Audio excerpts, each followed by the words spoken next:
Hey, Mentoring Matters here. I'm looking a little rough, but I have a lot to do today and I want to put this out there. So, on your journey to find your thing, you have to really look at what you are already doing. And you've probably heard this a million times. I've heard it a million times, and it really just became clear to me recently. So I've worked in education and in youth services for years in multiple capacities. But with my family, I'm always supporting adults. So recently I applied to a job to be an adult education instructor at a community college. And I had never even considered adult education because my focus has just always been, my lips ashy. My focus has just always been on the youth, the next generation, the children. I believe the children are the future, as cliche as it may sound. So, but in my family, I'm usually helping someone older than me. Typically. Uncle, aunt, mama, granny, big cousin. And it's way more rewarding in some ways because children are inherently ungrateful. It's not their fault. It's part of the journey. So kids are forced to come to school. They are mandated to do certain programs if they get into trouble. So, and working in youth services and in schools, you are dealing with people who don't want to be there oftentimes. And even if they want to be there, they don't have a choice. And you're dealing with people whose minds are not fully formed. The human brain is not fully formed until age 25. So now you're dealing with an underdeveloped brain. Shout out to teachers. Let me say that. Shout out to teachers. Everybody works in elementary and secondary education. The work you do is invaluable. And I couldn't even do it long term. And I would consider myself to be an empathetic, passionate, giver, backer kind of person. And I couldn't do it. So let me just say that. So you're dealing with people whose minds aren't fully formed. They're children.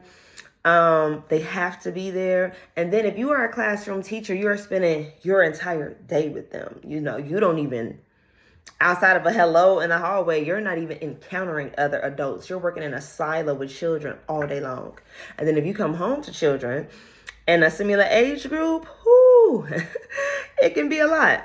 So what never dawned on me, because I love helping people. I really do. I love helping people change their lives. I love assisting people and taking the next step. I've done, everything from writing someone's personal statement to get them into grad school to helping somebody get their license for the first time at 40 years old. It's rewarding because in real time, that person understands what you're doing for them. And it immediately opens another door. Immediately. So when it comes to being impactful, adult education is, like I said, a field I've informally worked in since I was maybe about 19 or 20 years old. I started helping adults do certain things. I'm first gen, and a lot of times that comes with familial expectations and even the expectations that don't exist. Like I've always tried to extend my hand with boundaries though, because, I have my own life to contend with and my own children and things like that. But I never would have thought of adult education as my career field. That would have never crossed my mind. Despite, I'm 38, despite 20 years of service in the field, there is not a month that goes by that I do not teach an adult something in the last 20 years. So when you are on that journey to find what really is what you already are doing, it might not be as obvious as you think, because when you think education, no one thinks adult education. They just, I don't know, even for myself. And now I have a master's degree. I have an MED in educational leadership and administration. And so I've extensively studied education, and adult education doesn't really come up. So next year, in the fall of 2024, I'm going to begin my doctorate. And me going into the field of adult education formally has just my wheels turning. Oh man, because that is what I'm going to study. There is not nearly enough work, enough information out there about adult education for the commoner. Of course, people who work in that industry know all about it, but it's not common knowledge. A lot of the details and the frameworks for child development and educating children is well known. But for adult education, how to really meet the needs of adult learners and help them to flourish, that is something that's not common knowledge. We all know that we need to help kids with their homework. We all know about repetition. We all know that kids need to read. There are some things that are, like I said, commonly known.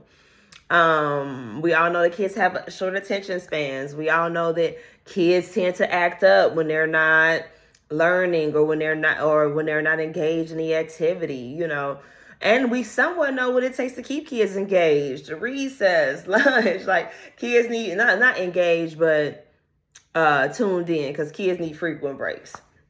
They need movement. They need activities. They need competition. They need funny stuff. They need you to speak to their interests. So those are pretty much common. That's common knowledge. So in applying for this job, and what's interesting is I just kind of applied to it on a whim. There were multiple other positions at this college that I applied for, full-time roles that I was interested in. None of them called me. This, by nature of it being an adjunct adult education instructor, is part-time. It may be 10 hours a week. So, of course, this is actually the one I wanted to hear from the least. But then when I went to the interview, and they told me more about the role and who I would be supporting, and it's, largely minority women that are looking to pivot into new careers, and they need support. Everything from a CNA to a Google IT class. My class starts with me preparing them to do well in the class that's going to pivot them into a new career. And it excites me. So I just want to put that out there. So now it's impacted my current career. And then as soon as I got the offer with that job, I went there. I spoke to them at 1:30. By 5:30, they called with the offer. And then I have an interview at another location because with adjuncting roles, you kind of got to piece them together. But this one is at a nonprofit, but it's still an adult education instructor. So that's 28 hours. This one is 10 hours. That's 38 hours. That's a full-time schedule. And I know that what I learned at one will be able to inform what I know at the other. So that cross-sectional learning, which is super important for us that choose to be lifelong learners.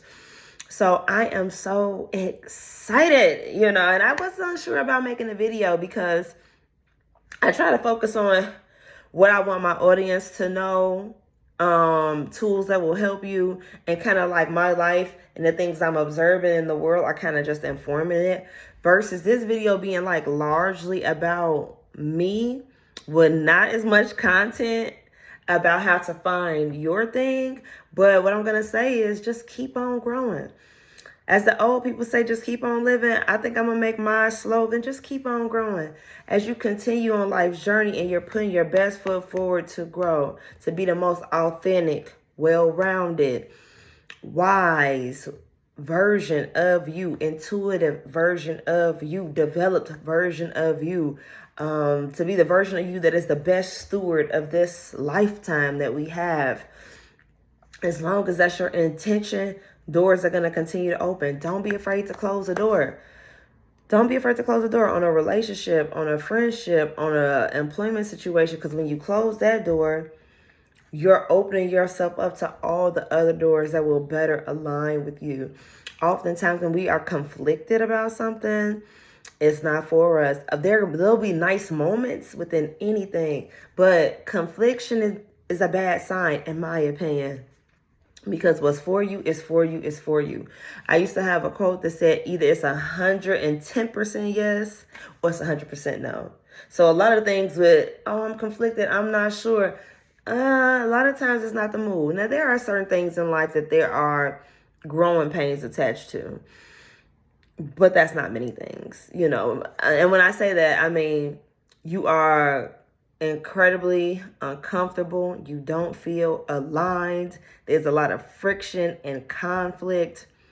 But the reason for that is not that you need to disconnect.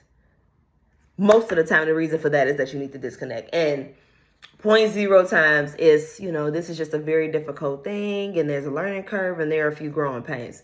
Other than that, things will be challenging, but they'll feel right to you. It's kind of like working out. When you work out, it is difficult, but it feels right. The second you feel that strain, pain, tight pinch, oh, something's wrong. Put the weight down. Reset. You know what I'm saying? Like, you're about to hurt yourself. You're on your way to an injury. So there is challenge, and then there's discomfort. Things should be challenging, but they should not be incredibly uncomfortable. Uncomfortable is the self-talk. When you have to sit there and be honest with yourself about your decisions, about your patterns, about your thoughts, about your life. That's the discomfort. But situational discomfort, I'm going to say get the hell out of there. I'm going to say get the hell out of there. So I don't want to go off into too many details about my personal journey, but just look at yourself holistically. What are you bringing to the world?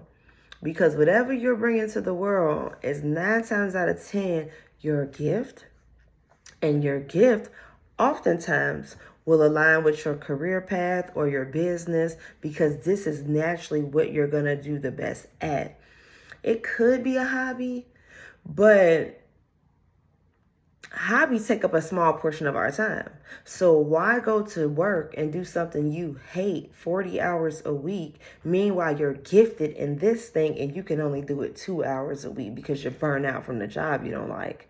I'm going to say oftentimes those things that are naturally what we do were intended to be our purpose, and our purpose is usually going to be aligned to our career paths in some type of way, because that is the goal, to earn from what you love, from what you're good at, from what brings you pleasure and fulfillment, from what makes you feel impactful, from what gives you, there's a satisfied feeling on the back end of a job well done, of something you actually cared about doing.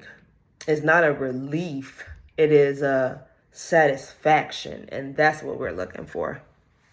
Okay, 13 minutes is enough to say that I am moving into higher ed, back into higher ed, but for the first time, I am aligning my career fully to adult education, and I'm super excited. Also, this is the problem with me trying to do these 30 videos before I release them, is because I was about to say start getting that vision board ready for the new year, but I won't have the 30 videos to have this posted before the new year. This is November 17th. But a good thing about a vision board is good year round. If you don't make a vision board to July, you're still in a good situation. And so this year, my vision board is going to have adult education on it. It's going to have yoga certification on it. I recently invested in a yoga instructor certification course. I want to finish that. I'm also planning on finishing at least my first book this year, which is several short stories from my upbringing. I grew up right on the cusp of Northwest Inglewood here in Chicago. So I want to finish that. And I will be starting my doctorate in the fall, so I want to prep for that. I want to take my kids on vacation this year, and I want to get a certificate savings account this year and really start to pad that thing. So, and there are some home improvements I want to do. Always, there are weight loss goals and fitness goals I wanna get in alignment with, but there's a lot going on that board this year, and I'm ready. I'm ready because 12 months is plenty of time to do it all if I am focused. So I know some people think vision boards are corny. I went on Amazon. I didn't do the magazines this year. I went on Amazon and I typed in vision board materials for Black girls. So many cool pictures and separate books. The books were like $12 a piece. Maybe I spent $24, and then I'm gonna buy 3 of the big boards for me and both my children, and that's something that we'll be doing either on New Year's Day or New Year's Eve, and just get in the spirit of being goal oriented, looking toward the future, and getting excited about life. This journey is everything. And I think sometimes we get discouraged because of what has already taken place. But peep it. Again, I'm 38. One of my life goals is to be a centritarian. So one day be 100 years old, kicking that game to people, just putting people up on 100 years of knowledge. That's something I'm looking forward to. So that would mean that I still have more years ahead of me than I have behind me at 40. So if you are 20 something, 30 something, even 50, and you have a goal to live a long life, you may still have more years ahead of you than behind you. You got to forget about the past. You got to forget about the past, the ways that you have made mistakes, whoever you were, or if you loved who you were and didn't like certain components, you weren't focused enough. You weren't goal-driven enough. You were not compassionate enough. You were not there for your children in the ways that you wanted to be, or another family member. I won't say that doesn't matter now, because the past should inform the present and the future, but you can't be in a stronghold to the past. You can't be imprisoned by your past. You are ever growing, you are ever evolving, and there will be consistent new versions of you. And then the old versions of you would just be associates. Mentoring matters. Stay locked in with me, and let's keep journeying. Thank you for watching.